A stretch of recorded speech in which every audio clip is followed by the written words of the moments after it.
Hey everybody, how is it going? Welcome back to the channel. In this video, I'm going to be going over the market averages really quick first off, and then I'm going to get into some of the nicest looking charts I see in the market right now. I think the market is starting to pick up a little bit of momentum, and there's a lot of nice charts setting up at the moment. So if this market gets into a confirmed uptrend, I do think there is going to be a great time to start taking some swing trades, so I'm getting primed up for that. And then after that, I'm going to get into my trading activity for the day. But before I get into all of this, please remember, I'm not a financial advisor. All of this is just my opinion. Please make all of your own trading decisions. But I do have a small trading group if that's something that interests you. The link is down there in the description. It is only $9.99 a month. And I am in that Discord chat every single day. Plus, I do make a pre-market watch list video with everything that I am seeing in the market. But let's get into the QQQs first. Today we're having a little bit of a pause in the uptrend, which of course is not a bad thing at all. And the fact that we're not giving back any of these gains is a really good sign. And the longer we can hang above this 8-period exponential moving average, this white line on the chart, the better for a continued movement to the upside. I thought we were going to get up to this resistance area right here where these two moving averages are converging, but didn't have quite enough oomph to get through there, at least today anyway. But the fact that the market is not selling off very hard is a very good sign in my opinion. And if we can get something like this right here, if we can stay in this range over the next few days or so without having a major pullback and then print a nice big green candle like this, I do think that is probably going to be enough to put us in a confirmed uptrend. And then I'm probably going to be looking to take some swing trades once we get to that point. Now, of course, the market could roll over, but I don't know. I'm just getting the feeling that we're probably going to get into a little bit of an explosive uptrend, because I think everybody is waiting for this market to roll over. And I think there's going to be a lot of people trying to pile in on the short side. And I wouldn't be a bit surprised, if we get a squeeze up past this resistance area, kind of in a big way. Again, that is just my opinion. I am just getting the feeling that's the way this movement in the market that we have been having lately is going to resolve itself. But let's take a look at the spider real quick. And if we can get my software to work, there we go. That wasn't so hard. We can see that it is almost up to that resistance area that I drew on the chart as well. So this one is just hanging in there, and it's actually hanging in there a little bit stronger than the QQQ. Take a look at the diamonds. Diamonds, the same exact thing. So even though the market really hasn't gone anywhere, I think this is showing a lot of strength because it's not giving back any ground. Take a look at the IWM, same thing. In fact, the IWM is a little bit higher than probably the other ones are. So, I think there's definitely a lot of good things to be taken out of the charts and the price action today. All right, well, before I get into some of those individual names, I did want to touch base on the XLE, which of course is the Spider Select Sector Energy ETF. And as we can see, the XLE is breaking out to a new 52-week high. So if the market does go into rally mode, I certainly expect the energy sector to be one of the leading sectors, if not the best sector coming out of this little pullback that we've had. With that being said, the XLE is pretty extended right here, so I wouldn't be a bit surprised in the beginning stages of this potential rally if the XLE takes a little bit of a pause before it resumes up. But certainly the XLE is one of the strongest, if not the strongest ones out there right now as far as the sectors goes. But let's get into some of those individual names. First one I want to talk about is SJT. We can see SJT. This one is also in the energy sector as well, so a nice looking chart pattern in one of the strongest sectors out there for sure. And after this little pullback in SJT, we can see it is winding up pretty tight right here, and I think this is looking like it's going to be breaking out to the upside. I think a break over 691 should be a decent entry on this stock. That's the level that I'm going to be looking at. But let's get into the next one. Next one is FULT. Looking at FULT, you can see this one is starting to make a nice little J-hook pattern on the daily chart. And this is kind of what I would expect the XLE to do. This is kind of extended like the XLE is. So I would expect, the energy sector or the XLE to just kind of, fade down a little bit on light volume before, hooking back up to the upside.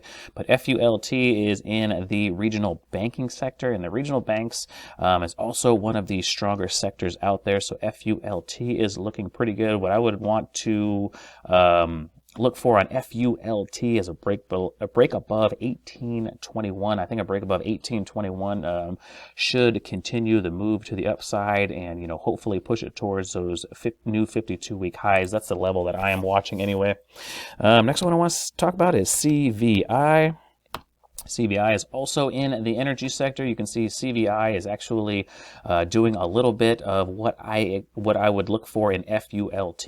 We're getting that break to the upside. Don't really have a buy area in CVI. I'd actually just want it to hold this 8-period exponential moving average, and then once it started to move up again, that would be my trigger to get into CVI. But CVI looking super good as well.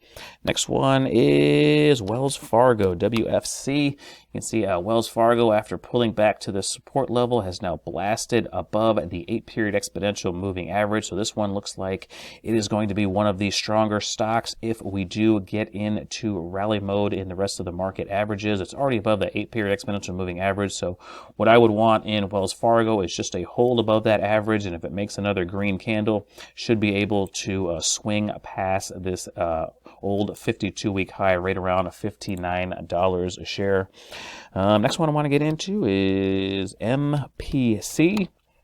See MPC, same thing, also in the energy sector, just another beautiful pattern, finding support at those moving averages, and is now blasting up with a nice big green candle. A little late to be buying this one as far as how I like to trade, but if this thing can hold that 8-period exponential moving average without going too much higher, that's where I would like to enter. If it could just hold this area, kind of move sideways a little bit, that's where I would like to get in. But let's get into the next one. The next one is CF. CF, pretty much the same exact thing. Nice little low volume pullback, and now we got the volume jumping back into the stock as it's moving past these moving averages. Holding the moving averages is kind of like what I was talking about with those other ones that I wanted to see, and then a nice green candle being printed on the right side of that usually leads, to the move to the new swing high. You can see after pulling back right here, jumped above that 8-period exponential moving average, printed that nice green candle right there, and then it was off to a new swing high. So that's just the move that I am trying to catch. And last but not least is one that I'm actually already in, is VALE or VALE. I don't even know how the hell you pronounce this name, but I don't really care. As long as the stock goes up, they can call it whatever they want. But we can see VALE is finding some support at these moving averages, and now it's printing a nice green candle, so it looks like it's probably going to be headed up towards another swing high. I don't know if I'm going to be adding to this position. I own this one under $12 a share, so I think I'm probably just going to trim a little bit if it gets up here to that 200-period simple moving average. But the way this chart pattern is looking, I'm probably just going to hold on for at least a little bit longer. All right, so let's get into my trading activity for the day. I only made one trade, and it was a day trade, and unfortunately it was a loser. So KSCP, I decided I would try to take another shot on this one, and again, it did not work out, so I probably should learn my lesson.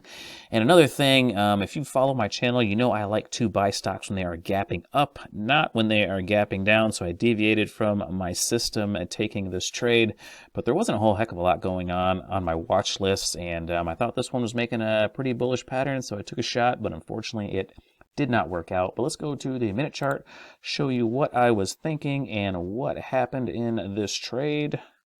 Let me zoom this sucker back in there.